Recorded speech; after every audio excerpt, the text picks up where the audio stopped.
Yes, people. I'm back with another vlog, part 2 of the article about the Sheba texts. Right, so where was I? Okay, I got up to. Let us start reading it.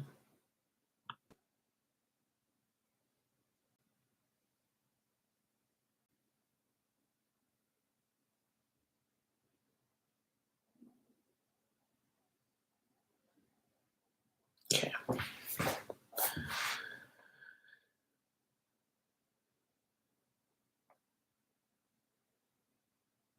Okay, this is where I got up to.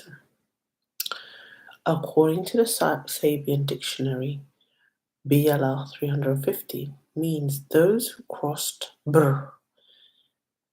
So Br, those who crossed, passed over. The word is identical to the biblical Hebrew root word for Hebrew, Br, Avar, also meaning to cross, pass over. Never responded to the writer's several messages on the issue, and his Adi Kawe work was not rated as important. In his obituary, undoubtedly, had the word Bra been discovered in Palestine or Egypt, there would have been considerable interest from biblical scholars. Some of whom have acclaimed the discovery of pra, a word similar to bra, as confirming the early history of the Old Testament and ranking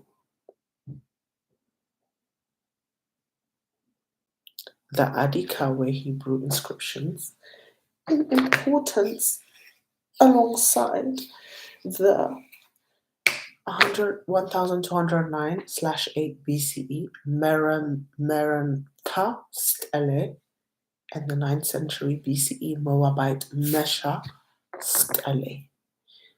Apart from paganism and Islam, Ethiopia and Eritrea have long established populations with religious practices spanning a continuum from pagan Hebraic through First Temple Israelite, but not Second Temple Judaism, Judeo-Christian and monotheist Christianity. So I'm just going to go and just make sure the video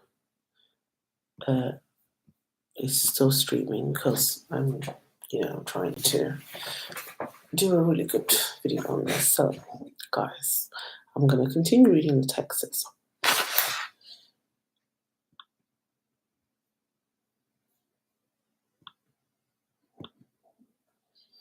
Okay. Right. Edward Uhlendorf, a leading authority on ancient Hebraic practices in the region, supports the claim of Semitic Tigrinya speakers that the area of Tigray province, Aksum, Yeha Adigrat, Adikawe, was earlier inhabited by pagan Hebraic Cushitic Agau speakers. The presence of 3 queens of Sheba jointly ruling a mixed population of Sabaeans and Hebrew, with kings in Ethiopia 200 years at the latest after Solomon, supports the text of the Kebra Negast, which traces Ethiopia's political history back to a Sabaean Israelite state founded by Menelik, the son of King Solomon, and Sheba, the real Queen Sheba, which the Sheba-Menelik cycle states he initially ruled jointly with his mother. It is also of the interest that the Bera were classified as Cushitic blacks, in contrast to the Semitic-speaking Reds, because the Samaritans of the northern kingdom of Israel were called Cushi, which is Hebrew for black people, and the Beta Israel of Ethiopia, whose religion was Israelite, are ethnically and linguistically Cushitic Agau. Lastly, the serf caste Cushitic Yibr, Ibro, and vocalist Bra, Yibr, Ibru, and vocalist Bra of neighboring northern Somalia are considered by the Somali to be Hebrew in origin. Yeah, so there's a tribe in northern Somalia, I know about this, in Somaliland, called the Yibr class, and they are the serf caste, which are the Cushitic, considered by Somali to be Hebrew in origin. Although there is no archaeological evidence indicating a South Arabian origin for the Beta Israel, the word for their house of prayer is taken from the Sabaean word mist, mist, oh that's so Amharic, mistin, m, s, d, n, mistin. They themselves are pejoratively called falasha from the Sabaean word falessa, or falis, that means to be expelled. Falissa in Amharic, that means to be people who have been expelled, basically, exiled. Recorded that the Beta Israel retained ancient Hebrew liturgy in their Cushitic Agau language, although they were unable to understand its meaning. The mention of Bra at Adikawe and the Sabaean origin for Falasha and the Beta Israel's Misdina indicates that perhaps the Beta Israel's tradition recorded in the Kebra Negast and the contentious issue of Ethiopian Judaism, strictly speaking, it is Israelite, should be reassessed.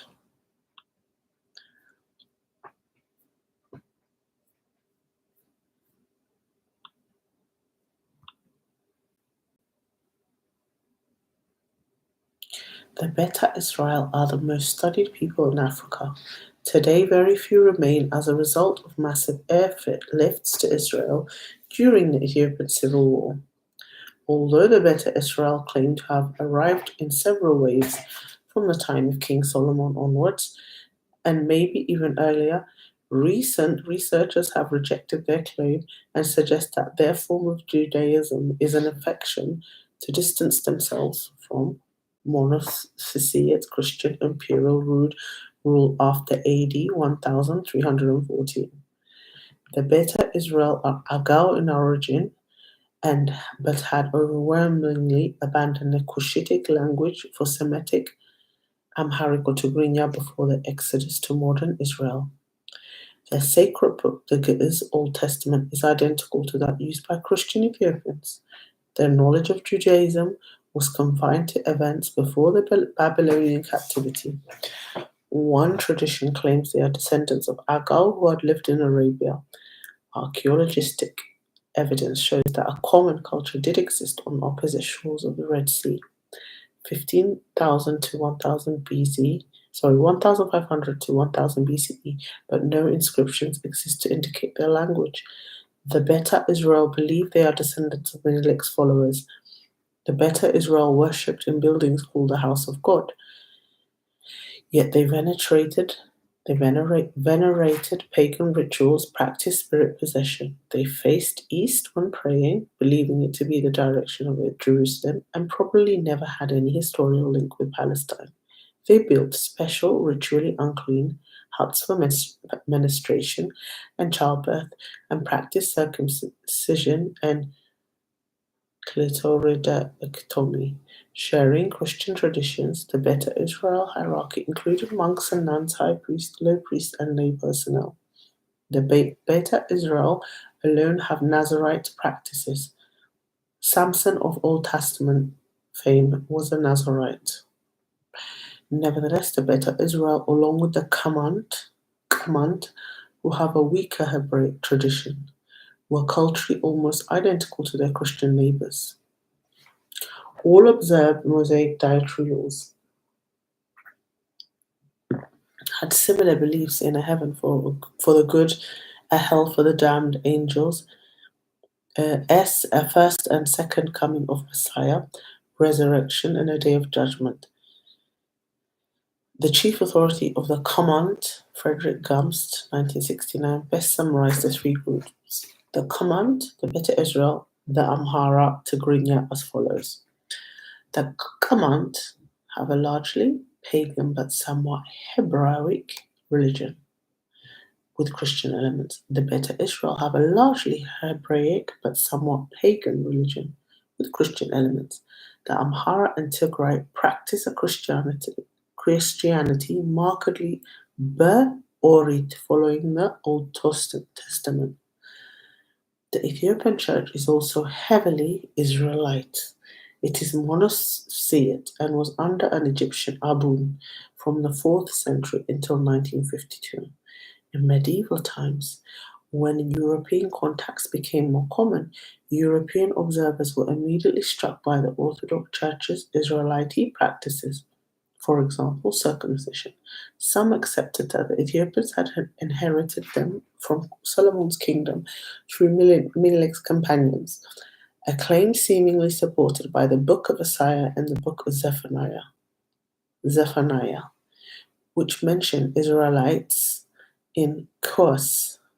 The Aksumite priesthood believed it is the inheritor of the Hebrew Aaronite priesthood. The Beta Israel priests believe they themselves are Aaron's descendants. Aren't they Levites? Maybe that's why they don't have a land, because they're probably Levites.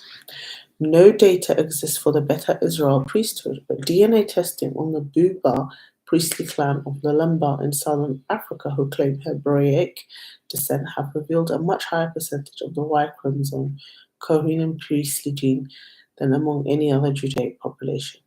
Ethiopian churches are traditionally built on small hills in the manner of synagogues and follow the three divisions found in Israelite religious architecture, rather than basilica model used by early Christians everywhere.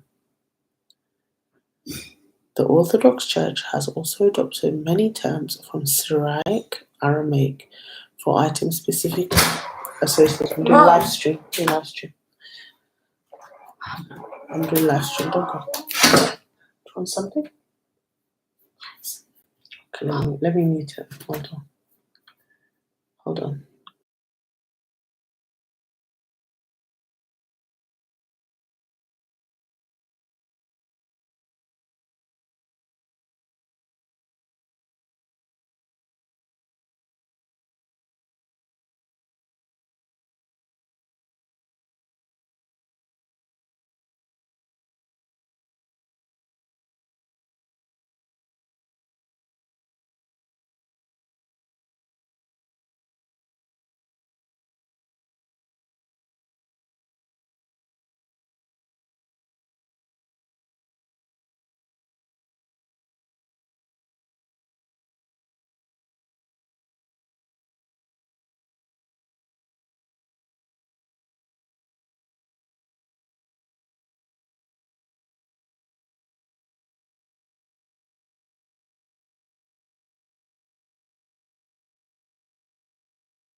So, where was I before I got interrupted? Sorry, guys. Right. Okay, it says here, Orthodox Church has also adopted many terms from the Syriac Aramaic for items specifically associated with Judaism, such as kahin, kis, menorah, seven-stem candle holder, words for skull cap, a priest ritual belt, and probably a priestly breastplate modeled on that worn by Jewish high priests. The Orthodox Church denied Jesuit accusation that its adherents were forbidden to eat pork, but in practice Ethiopian Christians abhor it. The custom of rearing only white chickens may have some Hebraic ritual symbolism. Ethiopian Christians generally follow Mosaic dietary laws but have no sanctions against consuming milk and meat in the same meal. Circumcision is performed on the 8th day after birth, a custom shared only with Jews. Two important Christian festivals and fasts are of Hebraic origin. The first is the New Year fast, which corresponds with the Jewish New Year. The second festival is Meskel, 16 days after the New Year, which echoes the Jewish period of atonement. Meskel supposedly commemorates the granting of a piece of a true cross to King David of Ethiopia. The method of celebration is interpreting the smoke patterns of bonfires, indicating a Hebraic origin based on the pillars of fire and smoke of the Exodus. The basis of the Ethiopian legal code from AD 1450 until 1930 was the Fatah Negast, the law of the kings. Although it was originally a 12th century AD Arabic document compiled in Egypt by a Coptic scholar who based the code on the Torah, the New Testament, decisions and canons of early church councils, Roman civil law, and tenets of Quranic law, the Fatah Negast reminds Orthodox Christians concerning sexual relations. Tezakar za azazaka exie aber be'afa musi. Remember what God has commanded you through the mouth of Moses. Tezakar za'asaka exie aber be'afa musi. So remember what God commanded you through the mouth of Moses. In accordance with Mosaic law, sexual relations are forbidden during times of fasting and when a woman is menstruating. The Fatah Negast utilizes Leviticus 20:18, which is that part of Torah dealing with sexual relations that are included in the Sheba Menelik cycle. Orthodox churches have a large oval baptisteries for total immersion. This appears to be inherited from a pre-Christian tradition linked to Southern Arabia. The temple at Yeha, the probable capital of pre-Aksumite Damut, contains a typical example that is duplicated in Ethiopian Christian churches. There is, however, a Jewish ritual whereby the priest conducts total immersion. On New Year's Day, Ethiopian Christians take a purification bath in their local river to cancel the sins of the previous year. Then they sacrifice an animal, a custom similar to Israelite practice, where the priest sacrifices an animal to wipe away sins. Another festival linked to Judaism includes one whereby angels inform God about the conduct of the faithful and divine decisions are taken on their future. A noteworthy event occurred in the 14th century when the Orthodox Church reacted to Catholic criticism and changed its fasting days from Monday and Thursdays to Wednesday and Friday to combat Catholic accusation of Judaism. So the real fasting should be Monday and Thursdays. However, resistance to the etiquette to celebrate only Sunday instead of Saturday and Sunday as holy days was so powerful in the Trogrinya areas, where the Judaic practices were strongest and Christians refused to bow before the cross and images of the Virgin, that the Ethiopian Emperor Zara Yacob had it rescinded 100 years later in AD 1450.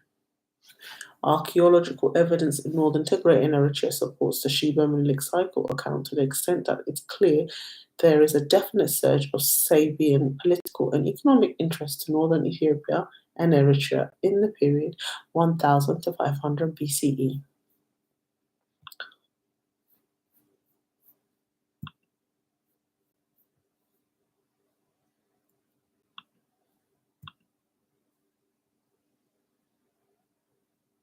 Particularly between the Sabian A and C style epigraphic period, 800 to 500 BCE, which probably reflected changing trade patterns and political consideration in the Arabian Peninsula. Jacqueline Pirini Monroe Hay, 65, suggests that the Israelite element in Ethiopia was introduced by Israelite refugees from the 8th century BCE Assyrian conquest of the Kingdom of Israel. The use of the title Mukrib, High Monarch at Damat, could either be a propaganda statement or a genuine statement by powerful Ethiopian based rulers with influence in Arabia. After the sudden decline in Sabian influence after 500 BCE, there was a hundred hiatus in monumental and epigraphic development before the rise of Aksum. There was a 300 hiatus in monumental and epigraphic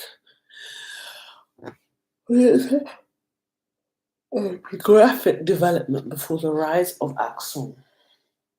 The most noticeable aspect of the Old Testament culture in Ethiopia, the tablet, the Ark of Covenant, until the 1920s, it was also very much a part of the tribal culture among the certain Bedouin groups in Arabia. Hebrew-Arabic names for the Ark of Covenant are respectively Tabha, Tabot, Tabut. Theodor Noldelke, a German Semitic scholar, termed the Ethiopian word an atrocious monstrosity because its form indicated it had been adopted from a Hebrew source in the Medina area in Arabia before 400 BCE. So that was 90. Declared Ethiopic Ge'ez then must have received the word tabot somehow via West Arabian through channels as yet unknown to us. Less controversially, Arabia is known to have had a substantial Jewish population in the first centuries of the Common Era, and Prophet Muhammad's dealing with prominent Jews. Hello, Arabia was Judah. Who said it's got anything to do with Arabs? Arabs are people that lived in tents, okay? They are the ones that move about, carrying their animals, looking for water, grazing their animals. The region was called Judah, and it belongs to Ethiopian and Judaic people. That's a fact. So I don't know what these people are talking about. Less controversially, Arabia is known to have had substantial Jewish population in the first century of the Common Era, and the Prophet Muhammad's dealing with prominent Jews was well recorded. Postulated that the Jewish involvement in the rise of Islam was far more significant than previously assessed. Since the establishment of the State of Israel, Arabian Judaism has become far more highly charged, and in 1985, the Lebanese historian Kamal Salibi exacerbated the issue by challenging both the minimalist and maximalist camps when he suggested that the Old Testament account was an accurate description of events prior to 596 BCE that had occurred in southwest Arabia, not Palestine. He took the book, The Bible Came from Arabia. Yeah, so that's by Kamal Salibi, and he wrote the book, The Bible Came from Arabia, located the original Hebrew homeland in the volcanic area of northern Yemen. So, obviously, at that time, that region was Ethiopia, so they had both sides. So, the Bible was obviously from Ethiopia and Yemen, possibly displaced by an eruption of the Hebrew were enslaved in an Egyptian military colony, escaped and crossed the Jordan, which was a reference to the Tehama escarpment, not a river, to establish states astrid the Sabaean Highlands trade routes in the present region of Assur and Hijaz that were eventually destroyed by the Assyrians and Babylonians.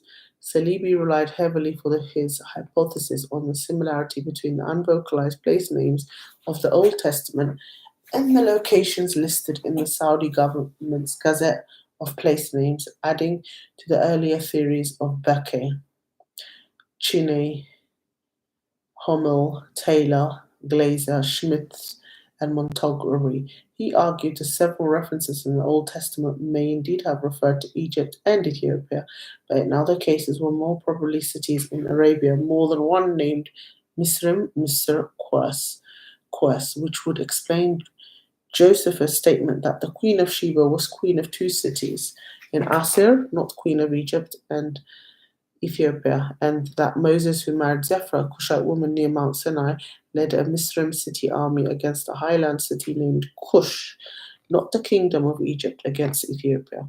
Salibi has since published three major works elaborating on his idea, but none has any significant impact.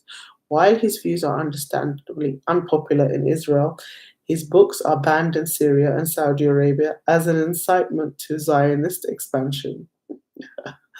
The Saudi government has destroyed sites identified by Salibi as probable Old Testament location. This is absolutely tragic. And obviously, this shows that the Saudi tent dwellers that live in Saudi Arabia have no connection with the original land of that land, and they are, wandering Arabs.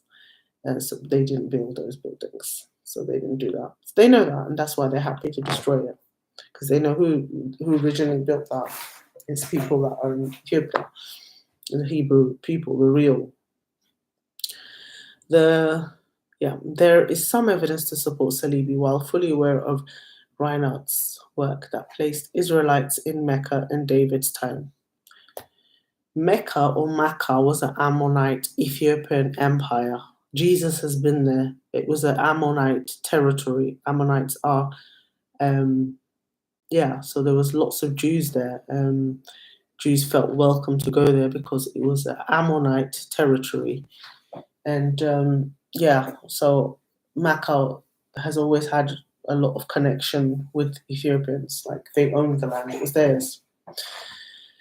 Salibi was unaware that claim rabbins ancient West Arabia had recorded seemingly inexplicable high percentage of Hebrew grammar and vocabulary in the area Salibi had identified as the Promised Land. Also wrote a separate work concerning Indian luxury goods trade words in ancient Hebrew, perhaps indicating that Solomon's realm was closer to India than generally accepted. Secondly, while archaeology reveals that the site of Solomon's supposed Jerusalem in modern Israel-Palestine was at the time a collection of mud brick villages, his capital would be far more likely to be prospered in a 10th century BCE Arabian setting, when there was an opportunity for local West Arabian Iron Age people to fill the power vacuum caused by the Egyptians and Assyrians during their temporary withdrawal, and tax the lucrative Sabaean trade routes. An Arabian location of Judah would explain why Omri's 8th century BCE Northern Kingdom of Israel, controlling the Timar trade route junction, prospered, while the Southern Kingdom of Judah declined as the Sabaeans avoided their control by rerouting their trade through Ethiopia. It would also explain why Israel was destroyed by the Assyrians. Why the Sabaeans intensified their Ethiopian involvement between 800 to 500 BCE, and why the Babylonians attacked Judah after it had taken over the remnant of Israel, since it would have been a potential threat to Timar. Next, although there was some Jewish dispersal southwards into Arabia after AD 70, the historical demographic pattern of Jewish settlement in Arabia was always densest in the Yemen and tapered towards Palestine.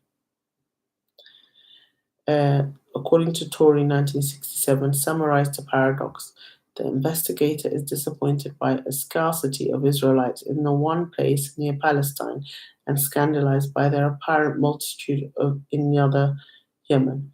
In addition, Old Testament references indicate a volcanic location for the Exodus.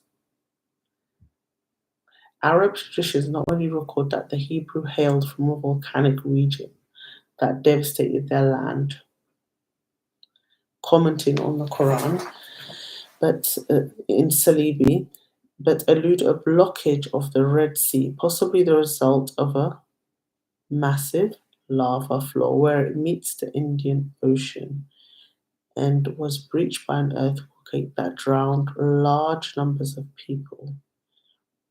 Bab el-Mandeb Lastly, Salibi was ignorant of the contents of the Kebra Negast, yet his proposed map of the correct location of Promised Land explains the seemingly bizarre geographical references and other elements in the Sheba Menelik cycle. The geography of the Sheba Menelik cycle is incomprehensible if applied to a Judah and Israel located in Palestine, but makes sense if it's applied to the Salibi hypothesis. Map 1. Arab and Ethiopian scribes would have a basic knowledge of Middle East geography. If they did not, later editors would correct their work. This appears to have happened. It appears that the Sheba Biblic cycle, written sometime between 925 and 641 BCE, had a completely different geographical viewpoint than its Gitters-speaking Aksumite Christian redactors. The redactors of the Kebra Negast took the Sheba Menelik cycle text and believed its geography ridiculous, inserted what they thought was helpful points that unfortunately only further complicated the issue. They introduced the Archangel Michael associated in the Old Testament with post 586 BCE events into the text and said when Menelik departed Jerusalem, his entire party flew.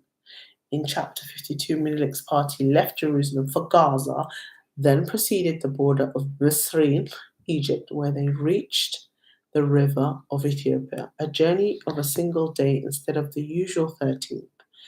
There, Menelik was informed that his companions had stolen of the Ark of Covenant. Next, the party came to the Sea of Eritrea, the Red Sea, crossed and arrived opposite Mount Sinai, from where they traveled onto the Ethiopian highlands. This makes no sense, and neither does the account of Solomon's pursuit. On discovering the theft of the ark, Solomon's troops rode out for Misr, where they learnt that Menelik's party had left 9 days earlier. Some of the troops returning to Solomon reported that Menelik had taken 3 days to travel from Jerusalem to the Takazi River. This remaining force continued the pursuit to the Red Sea. Solomon himself then joined the chase and reached Gaza. Thwarted, he returned to Jerusalem. Chapter 59 of the Kebra Negast is an interpolation. It states that Solomon met a messenger sent from Alexandria by the Egyptian pharaoh, who reported he had seen Menelik's party pass through Cairo, which they had reached after 3 days from the river of Egypt. This section can be disregarded because Alexandria and Cairo were respectively founded 600 and 900 years after Solomon.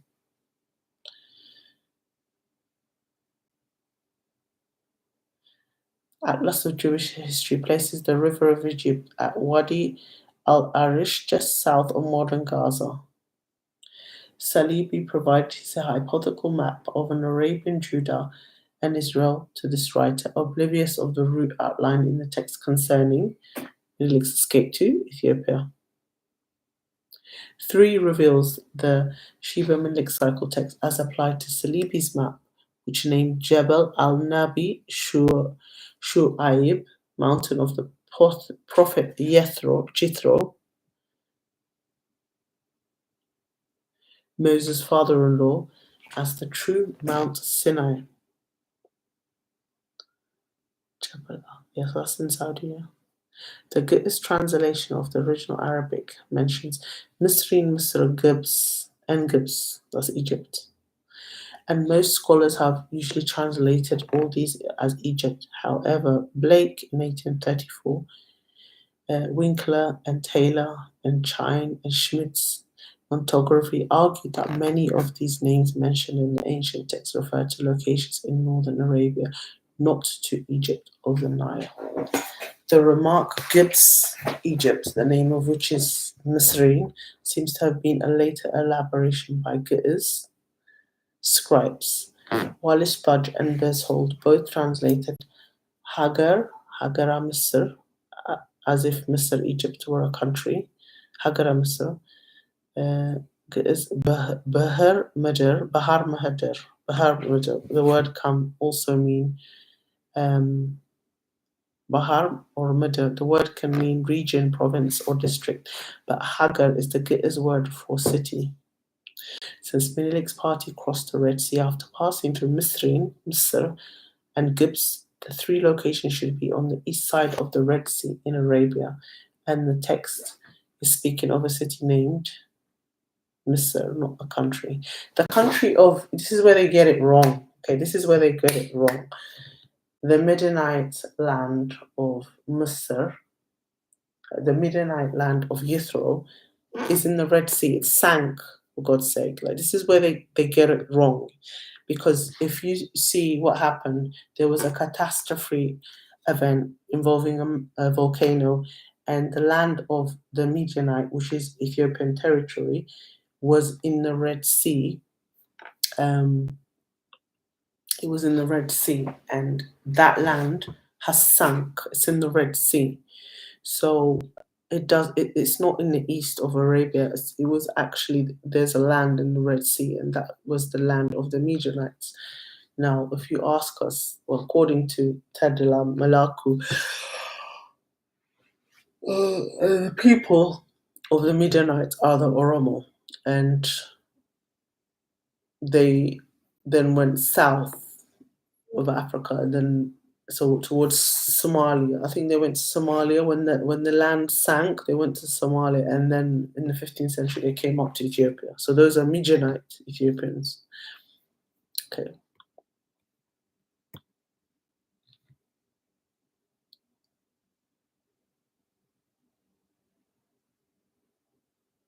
Since Menelik's party,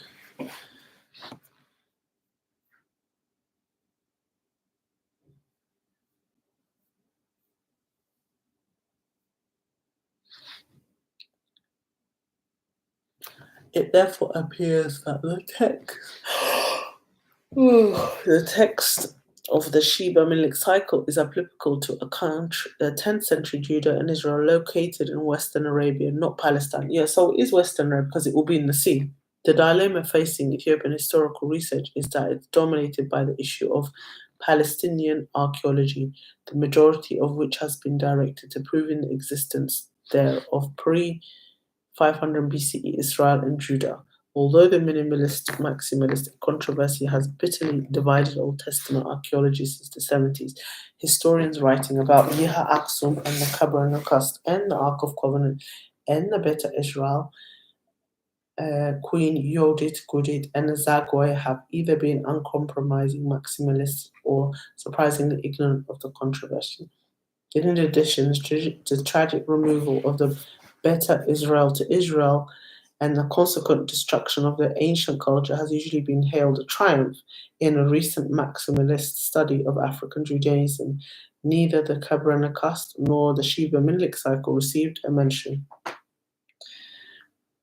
A respected authority on Aksum was criticized for the superficiality in his book, 2005, because he paid only a cursory interest to the Kebra Negast. Nevertheless, the extremely questionable conclusions about the Old Testament archaeology seem not to have made any impact at all outside a small academic circle, and the Saudis, who might have been expected to be supportive, have destroyed locations named by Salibi as possible Old Testament locations, and along with Syria has banned books concerning the Arabian Judah hypothesis. Because they know it's the truth. They know. We know. We know that region was called Judah. We know. The truth location of ancient Judah and Israel is extremely important for the history of Damot, the nature of Aksumite society and Ethiopian religion, the origins of the Beta Israel, the 10th century AD destruction of Aksum, and the installation of the Zagwe dynasty. If the maximalists believe that the pre 586 BC Judah and Israel were indeed in Palestine, then it is extremely difficult because of the distances between the two areas to explain the depth of the Hebraic Israelite influence in Ethiopia and Eritrea. If the extreme minimalist stance of the Thompson 1999 is correct, then the Hebraic evidence from Ethiopia and Eritrea is completely inexplicable. If, however, the Hebrew origins, captivity, exodus, and their Israelite kingdoms were on the opposite side of the Red Sea, the Ethiopian tradition and practices have a logical explanation.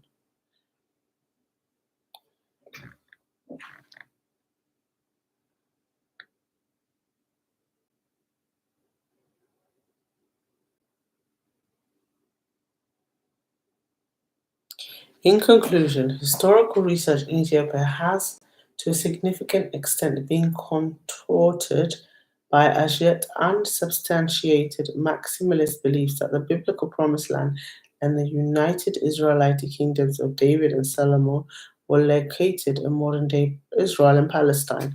Since Ethiopia has historically been so remote and isolated from Palestine, there has been an understandable reluctance to link Ethiopia's Hebraic culture with what was believed to be Palestinian based Old Testament events. The problem has inevitably been exacerbated by the Israeli claim that modern Israel is the location of David's kingdom, which seems to explain the timidity and obduracy of the Old Testament minimalistic scholars refusing, despite the lack of findings in Palestine, to consider an alternative location, in particular West Arabia, and undertake a survey of the Ethiopian evidence. Extreme minimalist stances that the entire pre 586 BCE Old Testament record is fantasy appear in uncompromising as biblical literalists. Ethiopian historical research has always been under maximalist control, which has resulted in the denigration of those such as James Bruce, emphasizing close links between Ethiopia and the Old Testament. All recent works on the Beta Israel and the Ark of Covenant are maximalist in orientation. Corain, Kessler, Kaplan, Ragapo, Monroe, Gearson, Han. The area around Adikawe area contains at least 20 similar unexcavated Sabaean sites situated on hilltops overlooking rivers. Wukro 1 and 2 on either side of Adikawe have produced incense burners mentioning Hebrew-ruled kings and queens of Sheba and Damot. Powerful local traditions insist that Queen Yodit, allegedly a 10th century AD pagan Hebraic queen, who killed the Aksumite king and destroyed his city, is buried in Wukrowan. Her realm was said to be Damot, and speculation has it located far to the south of Sidamo. However, the similarity between unvocalized Damot and Demot may not be coincidental and is probably one of the same place given the location of her death and proximity of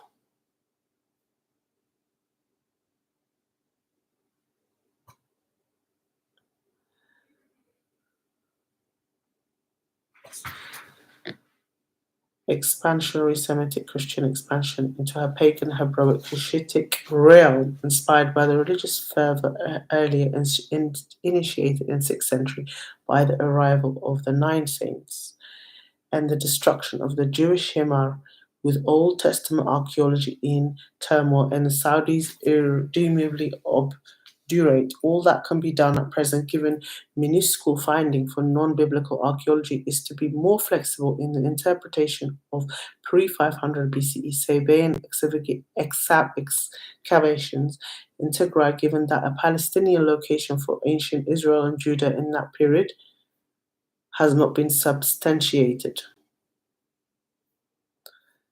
Wow, let's see if there's any more to read. Wow.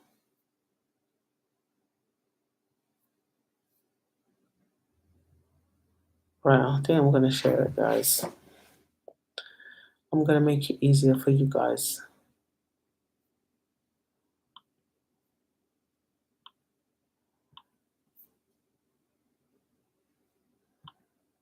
Right, I'm going to share my screen. Let me see if I can actually share my screen.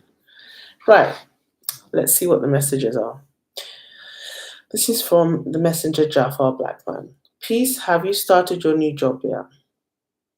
Can't watch stream. Streamer too pretty, and I'm trying to know that from now till the what? Anyway, Judah was the old name of West Africa before the slave trade as well. You would have to look at old maps. I'm trying to show you the screen. Can I not share my screen?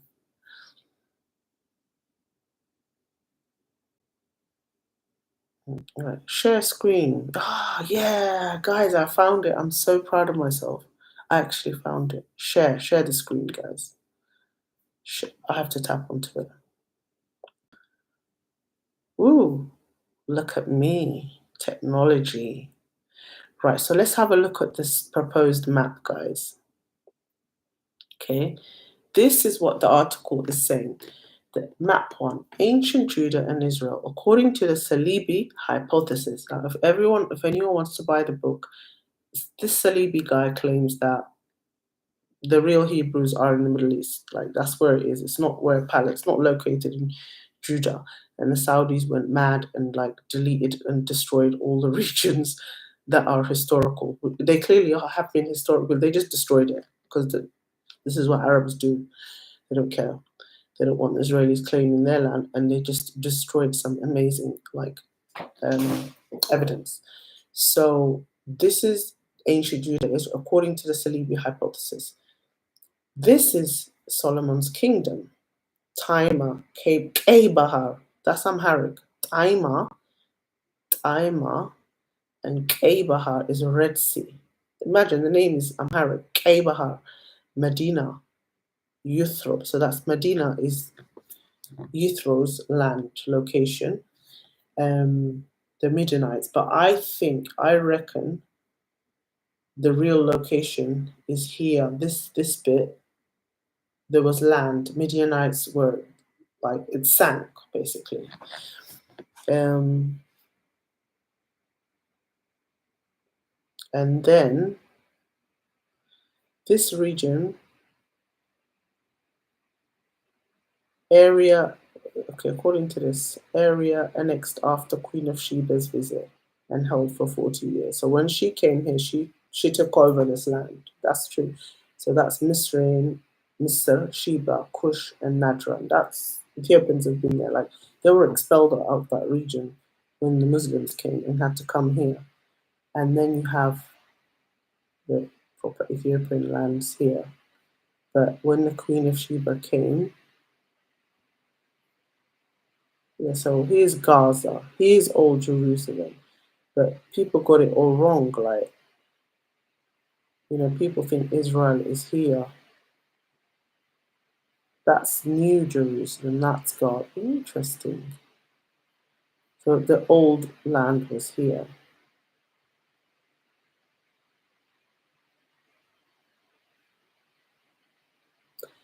The shaded area in the region contains the Hebrewisms recorded by Chaim Rabin in ancient West Arabia, and the Old Testament place name noted by Kamal Salibi, iron deposits, and ancient ark culture.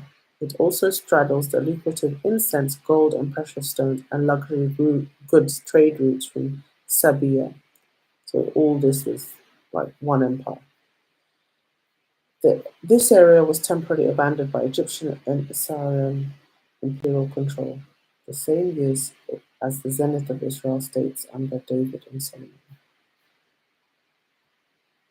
I hope this makes a lot of sense. So let's go back to the map. Map 2. The geography of Menelik's route according to the Kebra and Negast, with Jerusalem in Palestine and Misraim translated to mean Egypt.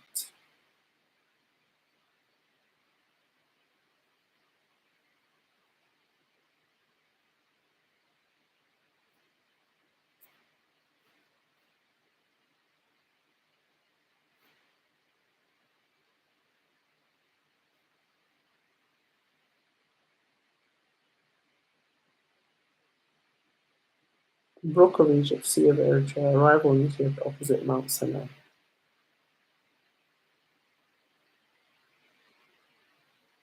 So this is the route that they took. They came down here, then they went down.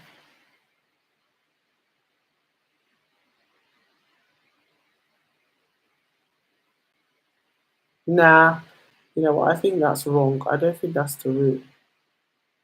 I think they came here, they went down here, and they went and took the Atbara and then they went to the Blue Nile. I don't think they went to Tbilisi. I think they went to Gorjam,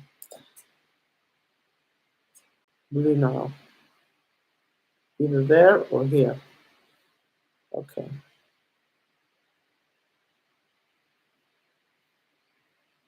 Map 3. The geography of the movements of the Ark of the Covenant according to Salibi hypothesis. It's Shiloh, Mecca, Taif, Not Gibeah, Beth Shemesh, Ekron, Gath, Ashdod, Apek, Eben. Yeah, Goran, City of David. We did a tour, didn't it? Jerusalem, Gaza, Misr, Egypt, Sheba, Kush. So they were based here because they took over Wadi Leah, Book of Egypt. And then they crossed to Dalak. That's the Dalak island in Eritrea. Mount Sinai, mountain of the prophet. Yithro was here, so that would have been Saudi Arabia.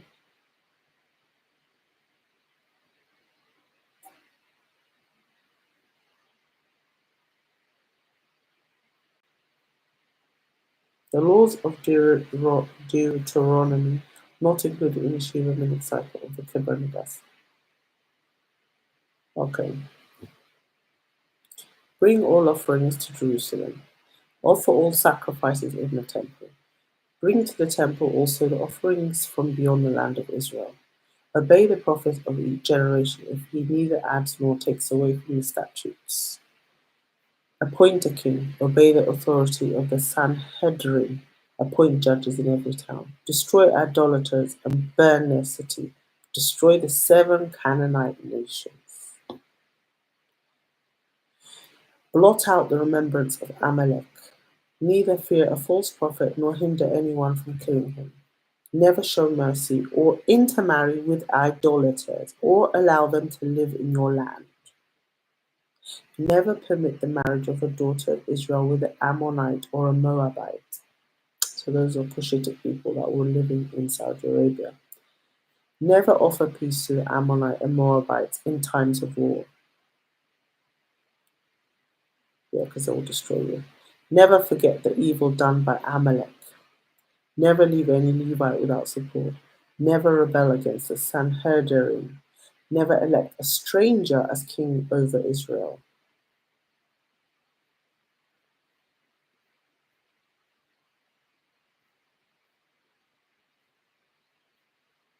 Interesting.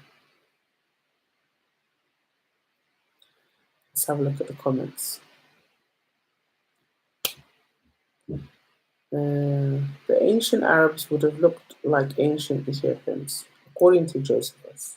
And ancient historians, the Arab skins got lighter after the Eurasian invasion of Indo-Aryan race.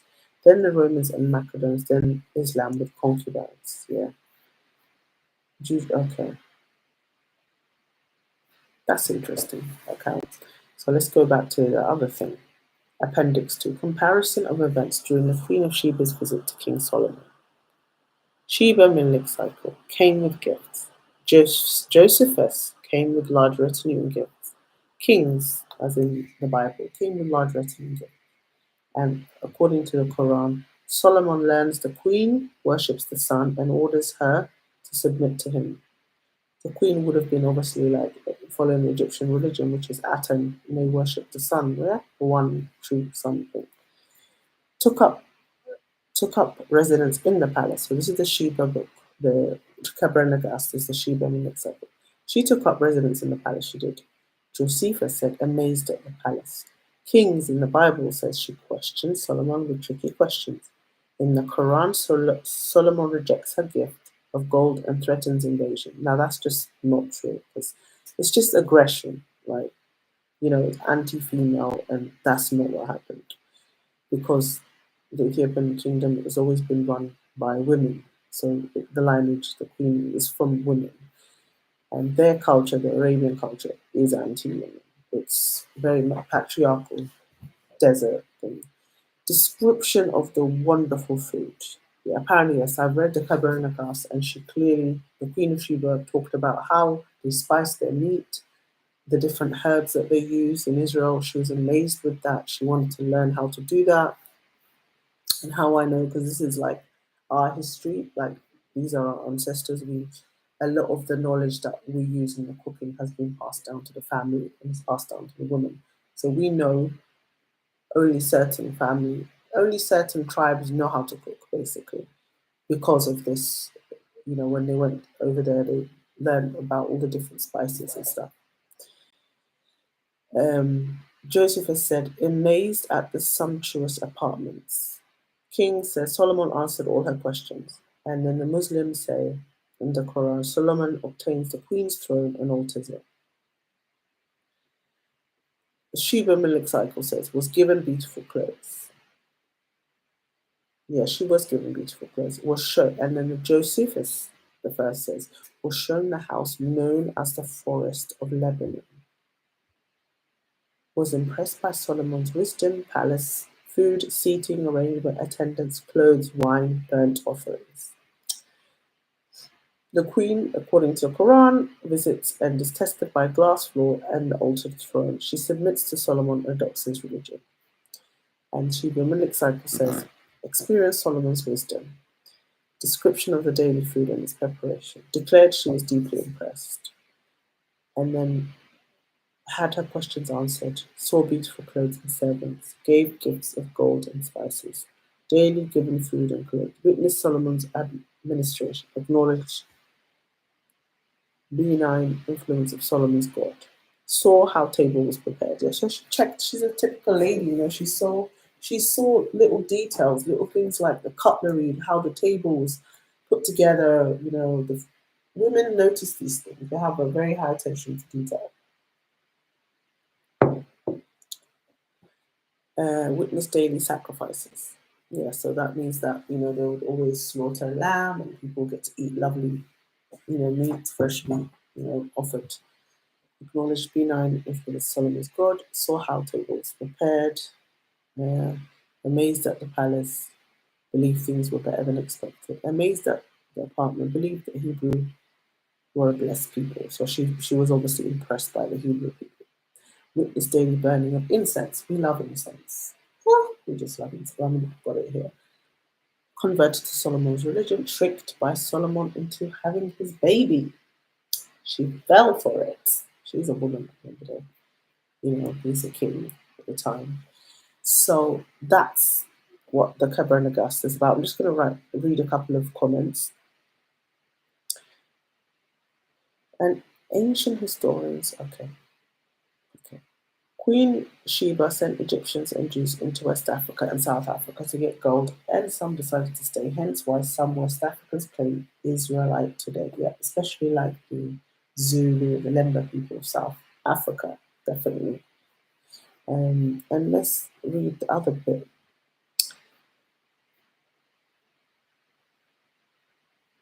Okay, so this is the bibliography.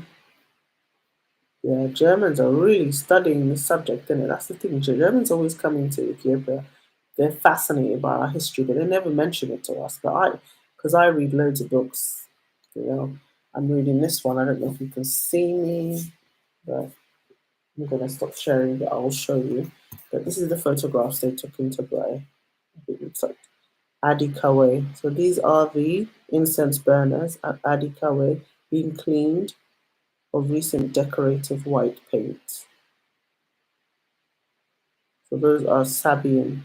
View east from Adikawe of Yodit's alleged tomb at Wukrowan Sabaean temple. Adikawe Church from west, yeah, it's always round Orthodox Church. Unexcavated Wokrotu site of Adikawe Church. So this is like Sabaean ancient Ethiopian writing. Sabaean altar of Wokrowan site Adikawe. Below Yodit's alleged grave with channel on right for blood from sacrifices. Collection from blood from Sabian ultra sacrifices in Tigray. Excavated wall at Wukro Adikawe. Remains of a statue of Wukro at Adikawe, University of Makale. See those little symbols, yeah, you see that a lot. And this is literally similar to Getty's text for the ancient writings. Incense burner. Look at how massive it is. Like that's like some major massive incense burner. Like you gotta have loads of frankincense to use that. Like you're offering it to God. Incense burner with Hebrew inscription.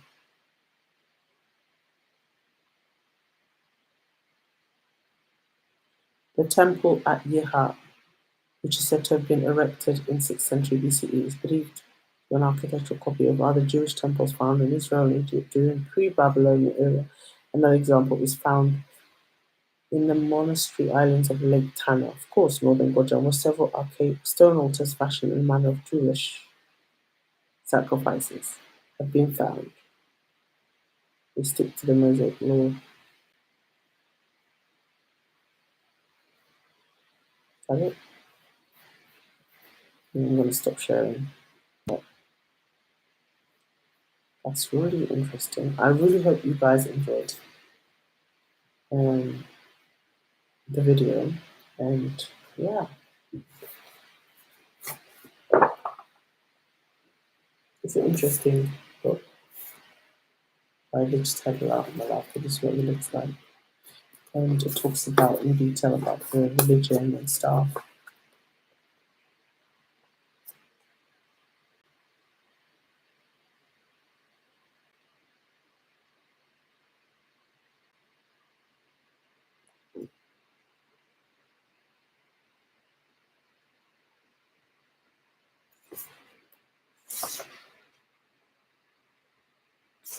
This is what Ethiopian astrology looks like.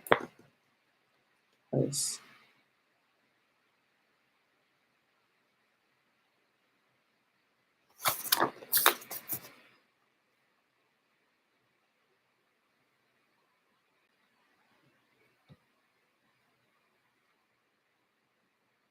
interesting.